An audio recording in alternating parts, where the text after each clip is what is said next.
Hello दोस्तों, स्वागत है आपका हमारे यूट्यूब चैनल पर। दोस्तों, आज की कहानी है कच्ची उम्र का प्यार भाग 4। अगली सुबह प्रार्थना होने से पहले मेरी पेशी प्रिंसिपल सर के ऑफिस में हुई।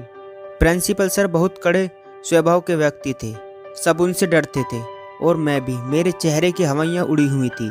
मेरे पास उनके प्रश्नों का कोई उत्तर नहीं था। सजा मिलनी तय थी। स्कूल ग्राउंड में प्रार्थना होने के बाद सबके सामने राव सर ने मेरी दोनों हथेलियों की स्टिक से अच्छी खासी धुलाई हुई।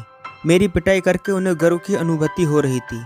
जैसे लग रहा था कि उन्हें क्या मिल गया हो। आरती भी ये सब देख रही थी। उसकी आंखें नम थी। लग रहा था जैसे वो बचाना चाहती हो, लेकिन कुछ कर ना पाई। उस दिन से मेरी सीट भी बदल गई। बहुत बेइज्जती महसूस हुआ। अब मुझे डर सताने लगा कि लगता है अब आरती से कभी बात नहीं हो पाएगी। बाकी पेपरों में मेरा मन नहीं लगा। विभा मैम ने मेरा मनोबल बढ़ाने की कोशिश की और हमसे ये भी बोली, कुछ जेलिसिस टीचर भी हैं इस स्कूल में, उनसे अच्छी चीज़ें देखी नहीं जाती। वार्षिक परीक्षा अब खत्म होने वाली थी। अंतिम दिन हमने आरती को जब स्कूल वैन में बैठता देखा, उसकी आंखें साफ साफ बता रही थी वो कुछ कहना चाहती है, लेकिन ना वो बात कर पाई ना मैं। उस दिन घर पे मैं बहुत बेचैन था। मेरी किसी काम में मन नहीं लग रहा था।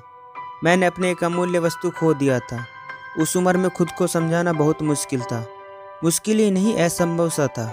गर्मियों की छुट्टी बड़ी मुश्किलों से कटी। धीरे धीरे हम सामान्य हो गए, लेकिन ईश्वर चाहते थे कि हमें दोबारा मिले।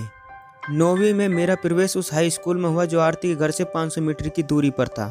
दोस्तों से पता चला कि आरती ने पुराने स्कूल को छोड़ दिया है और मेरे इस हाई स्कूल के सामने स्थित महिला विश्वविद्यालय में प्रवेश ली है। और मैं प्रार्थना करने लगा कि आरती मुझे कहीं दिख जाए ताकि मैं उससे बात कर सकूं। ईश्वर ने मुझे एक और मौका दे दिया। शायद वो भी नहीं चाहते थे कि हम दूर हों। बिछड़ के तुझसे उम्मीद है मिलने की, सुना है रूह को आना है धड़कन की तरफ। हम दोनों के स्कूल आमने सामने थे, एक सड़क के इस पार और दूसरा उस सड़क के उस पार। लेकिन मेरे स्कूल और आरती के स्कूल की सेमी सारणी में अंतर था।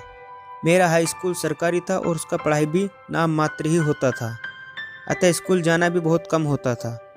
पापा भी बोल रहे थे कोचिंग पे ध्यान दिया करो, स्कूल डेली जाकर क्या करोगे, पढ़ाई तो होती नहीं है।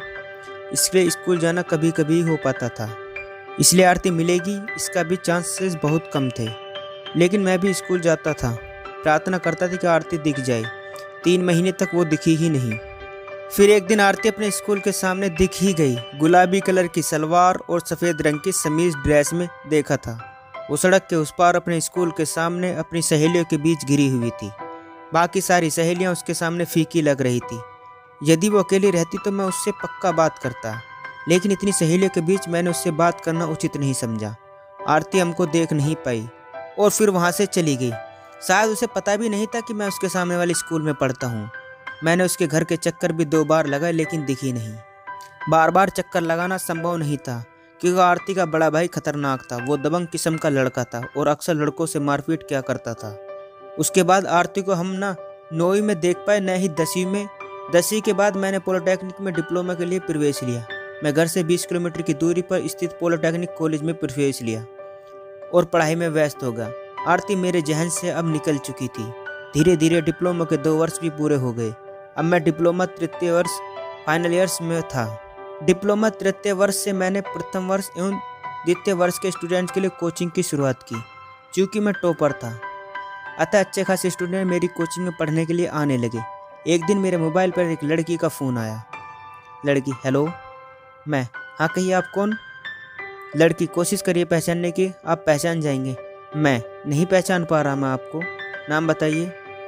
लड़की, छोड़िए, जब आप पहचान ही नहीं रहे तो इसका क्या मतलब है बताने का। वैसे मुझे आपसे कोचिंग पढ़ना है। मैं, किस वर्ष में हो? लड़की, महिला पॉलिटिक्स से हैं प्रथम वर्ष। मैं, ठीक है, सुबह 7 बजे आ जाओ कोचिंग पर। लड़की, ओके सर। फिर मुझे थोड़ा शक हुआ और मैंने वही नंबर ट्रू कॉलर पर सर्च किया, आरती। मैं बहुत खुश हुआ और मैंने तुरंत कॉल बैक किया। लड़की, क्या हुआ सर?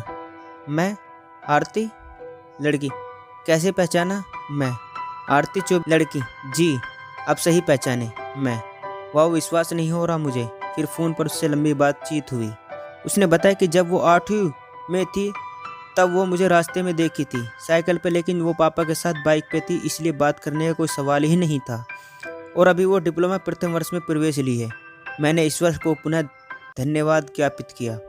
उस दिन मैं बहुत खुश था। मेरे पांव जमीन पर नहीं पड़ रहे थे। आखिर करीब 5 साल बाद हम आरती से मिलने वाले थे। दोस्तों बस इतना सा था ये भाग। दोस्तों कहानी अच्छी लगी हो तो चैनल को सब्सक्राइब करना न भूलें।